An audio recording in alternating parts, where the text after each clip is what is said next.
All right, to finish up the second seat, I went ahead and sprayed the outer edge here, just a semi-flat black, and I drilled the new hole here to the same dimensions as what I did on the other seat. And again, last video we did this. And to start this one, I made the seat back here the same way I did the seat bottom, as we saw in the last video. And the next step was I just went ahead and installed this with 4 of the 5 springs. I'll put that 5th one in later. And I want to put that on here because the next step is to make the hinges. And to make the hinges positioned properly, we need to have this on it so we know where to position it here. And then that will set the position of our hinges. So we had to get that done first before we could set the hinges in place. Now the hinges, I'm cutting out of a piece of aluminum angle. So what I'll do is I'll take this over to the bandsaw and the belt sander and I'll cut that out and sand it to the right shape. Now the hinge part, and as you can tell, I already cut off these.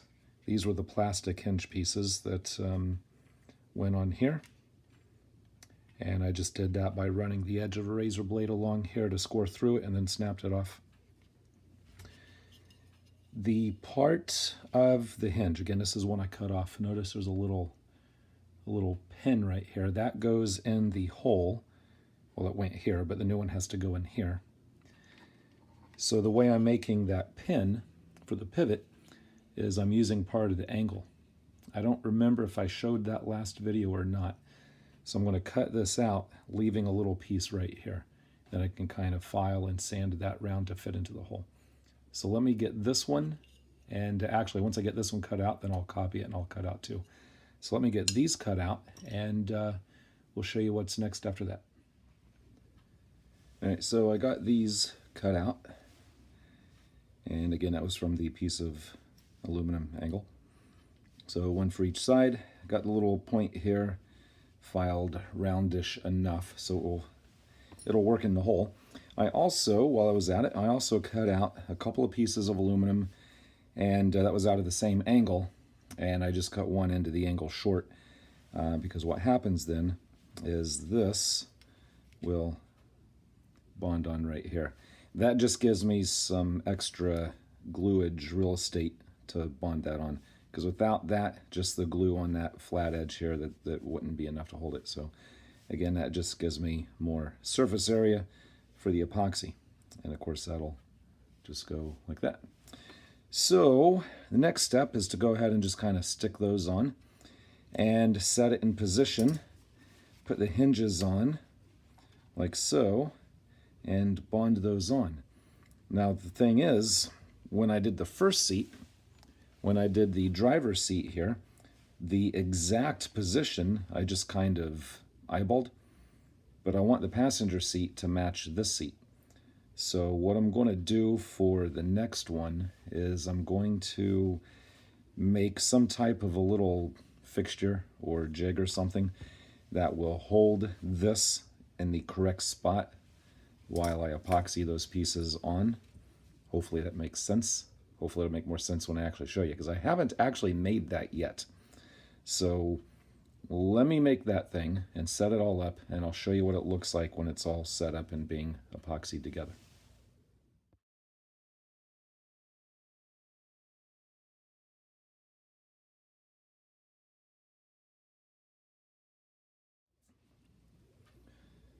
Okay, the glue is set on this, so we can just take this off. And we'll take a look at this. We'll take a look at what's next as far as the leather work. And again, here you can see this a little bit better. And I had to tape it on top of that board because this is just a scrap board I had where a piece cut out, because this has those pegs on the bottom, and those were taller than the thickness of the wood here. So again, that just kind of let that set and lock into position somewhere. All right. Now it's not cooperating. Figures now that the camera's on, but there it goes. It just sets and locks in there. Again, this back piece here hold everything at the right place, so it held everything right where I wanted it for this glue here to set. So I need to go in and kind of file that off. But before I go on, I want to show you what I just got in the mail. I ordered this last week, and this will be a future project. I don't know when exactly, because projects are starting to pile up. But look at this thing. This is it's a 1/16 scale, 1/16 Lamborghini. And I got it for fairly cheap because it was started, which I knew when I got it, and it wasn't a surprise. And whoever started it actually was doing a fairly decent job. I mean, the paint is a little bit thin, not too smooth, a little bit of orange peeling here. A little bit of a run here on the paint, so the paint will have to come off. It's not bad. I mean, I've definitely I've done worse paint jobs years ago. But again, it's just worn through a little bit thin, so I'll definitely be repainting it. In fact, I'll take the whole thing apart. And completely redo it. And a little bit of glue mess down here. Again, that's on the bottom, so not that big a deal. I am kind of curious why it says on and off. I just read through the instructions. They didn't mention that at all. I kind of wonder if they used the same floor pan here for an electric model, or maybe they motorized it, and maybe there's a switch or something. I have no idea. No idea why it would say on or off. But yeah, I'll be taking this apart and rebuilding this at some point. The doors do open on it. But like I said, I don't know when I'll have time to do this because I've got several projects that are stacking up. But this has definitely just made itself on the top of the list, possibly. We'll kind of see. But like I said, I did get this really fairly cheap, cheaper than any other one I've seen go on eBay because of the condition that it is in. So let me put this away, and I'll get set up to do some of that leather work, and I'll let's get started on that other seat here. All right, so I got the excess glue pretty much sanded off. Actually, yeah, you won't see it. I need to remove some more here. Basically, just kind of taking off any. Again, the epoxy I'm using has kind of a green color to it. If you're using clear, it wouldn't be as noticeable. But once the leather goes on, that won't even be seen anyway. The leather will kind of cover that, but I'll still remove a little bit more there. One other thing I want to remove is the original hinge. The original hinge came up to here, so I can cut off here down to get rid of that. That'll help get the leather back on. I'm just going to use flush cutters, and I'm not going to do it all in one shot. Give it a little bit of a cut. I don't want to take any chance of it warping or flexing or anything. Then we can kind of clean it up here a little bit. And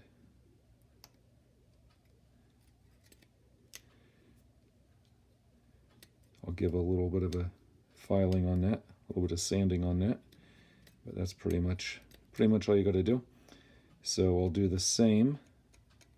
I'll do the same to the other side, and after that I will go ahead and put this on with that 5th spring in here, and I'll go ahead and prepare a piece of the leather to get wrapped around here, just like what we did here. So let me get that ready, and we'll be back in just a minute. All right, so just like before, I have the leather cut from a pattern, and I'm going to spray this area with the adhesive. And then I'm just going to fold that over to that line of the tape. Now, I don't want to spray the tape because that would be too messy, sticky when I'm trying to fold it down. So I'm going to cover the tape with my pattern, and I'll actually tape that down. So after I spray it, I can just peel that off, and then there won't be any glue here. So let me get this sprayed up, and we'll come back and I'll fold that over. All right, so here's that piece. As you can see, I have folded over about a 1/4 inch. And I already started gluing it to the edge. I start at the top, so I want the seam to meet at the bottom, about in the middle. Now, I'm not showing as much on this one because it's pretty much the same as when I did this one, but there's one difference, and that's obviously on this one it's a bottom, so that doesn't have to be finished. on the seat back, the back has to be finished. So I'm going to focus on that a little bit more on this one. For this one, what I'm doing so far is pretty much just like what I did on a previous video. Now, when I get to the hinges here, that's going to be a little bit different. When I get to the hinges, I'm going to have to cut it around the hinge, and I'll do that as I get to it. So I'm just going to keep gluing around here, and when I get to that hinge, then I'll stop and I'll re-record and kind of explain that a little bit. But so far, it's pretty much just like what I've done with the other seat.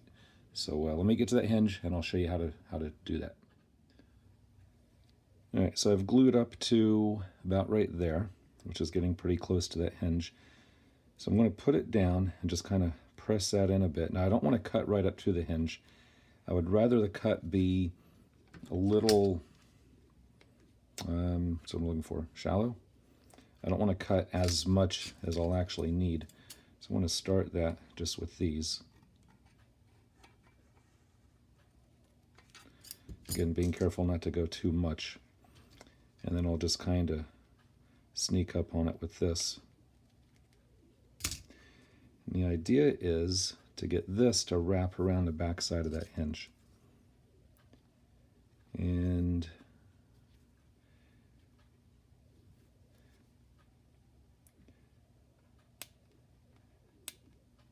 again, I'm not going to go as much as I need, so I'm going to pull that around here now.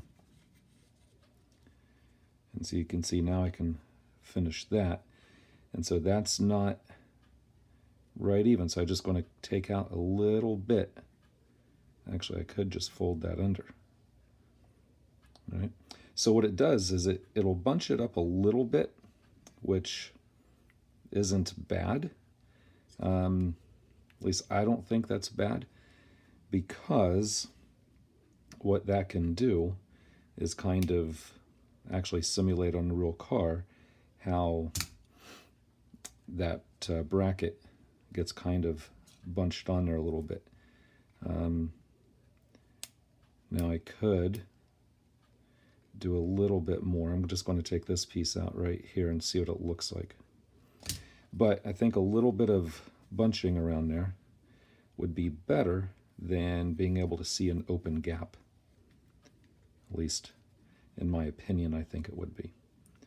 And right in there, we can kind of maybe push that out a little bit.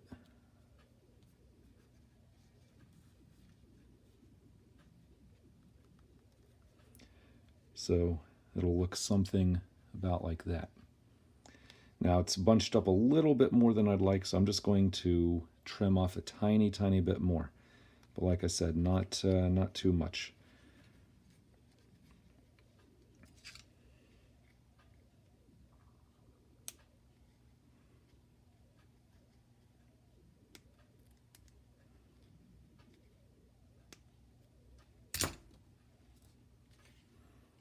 See what that looks like here.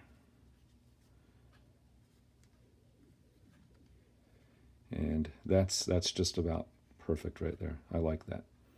So I'm going to continue just gluing that around. And what I'll do is I'll make sure that that gets glued right up alongside there. So I'll actually put a little bit of glue here on that side, and then press that up against there, and then continue to roll that around. And we'll just continue that. And once that's done, both sides around, we'll get back and we'll see what to do with the back side here. All right, so that is glued all the way around, and I went ahead and trimmed the extra about 1/4 inch and just folded it over just like you've seen me do with everything else. All right, so that's nothing special there. The next step to cover that off is to cut a piece of that styrene or cardstock or whatever you have you can cut to fit the back here. Now the shape of this is fairly important. You'll notice that with it on, you can see a little bit of the brown of the seat all the way around it. And you want approximately the leather's thickness all the way around, or just a little bit more. You don't want that too big, because if it's too big, then it's going to make a ledge when you put it on. Obviously that was exaggerating just a little bit, but I think you get the point. Now, it would have been easier, would have been ideal to cut that out before I glued all the leather on, because then you just make it the exact same shape as this piece, exact same size and shape as this piece, and then the thickness of the leather here will match the thickness of the leather that wraps around that, and then it works out perfect. What I had to do, since I forgot to do that on this one, was just trace that onto the styrene and then sand it, cut it out and sand it until it was the right shape. So what I'm going to do is spray this with the spray adhesive, and I'll put some leather on it, and then I'll come back and show you gluing it in place.